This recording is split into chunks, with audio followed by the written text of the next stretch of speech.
ஐயனார் துணை சீரியலில் அடுத்து வர எபிசோடில் நம்ம நிலாவை எப்படியாவது சமாதானம் பண்ணணும்னு சொல்லிட்டு நம்ம பல்லவன் போய் முயற்சி பண்ணார். அண்ணி வெளியே வாங்க, நீங்கள் இல்லாமல் ரொம்ப மனசு கஷ்டமாக இருக்குது, எனக்கு ஒரு மாதிரியாக இருக்கோ உனக்கு ஒரு மாதிரியாக இருக்கிறதுனால நான் வந்து அவங்க உட்காந்துக்கிட்டு இருக்கணுமா?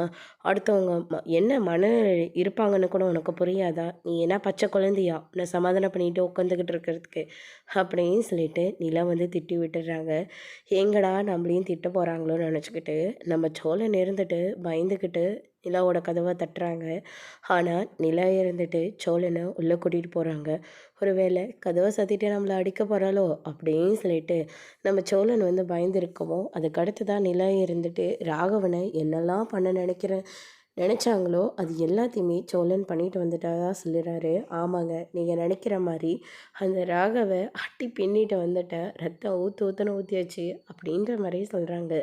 உண்மையாவா சொல்கிறீங்க? நான் என்ன பஃபியம் போட்டுட்ருக்கேன், நான் எதுக்காக இந்த வீட்டில் இருக்கேன், என்னை கூட்டிகிட்டு போயிட்டு தனியாக தங்க வைக்கிறேன்னு சொல்லி என்னெல்லாம் பேச்சு பேசினா, இன்றைக்கி அவன் முகத்தை பார்த்தே ஆகணும் அப்படின்னு சொல்லிட்டு நிலா இருந்துட்டு அடுத்த நாள் காலையில் சீக்கிரமாகவே ஆஃபீஸ் கிளம்பி போகிறாங்க.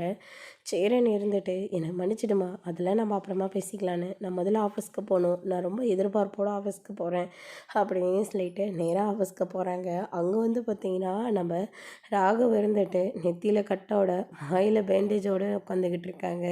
நிலா அதை பார்த்தோன்னே பயங்கரமாக ஷாக் ஆகுறாங்க. அதோட இன்னைக்கான ப்ரமோ முடிச்சிருக்காங்க. இனி ஐயனார் துணையில் அடுத்தடுத்து என்னெல்லாம் நடக்க போகுதுன்றதை வெயிட் பண்ணி பார்க்கலாம். தேங்க்யூ.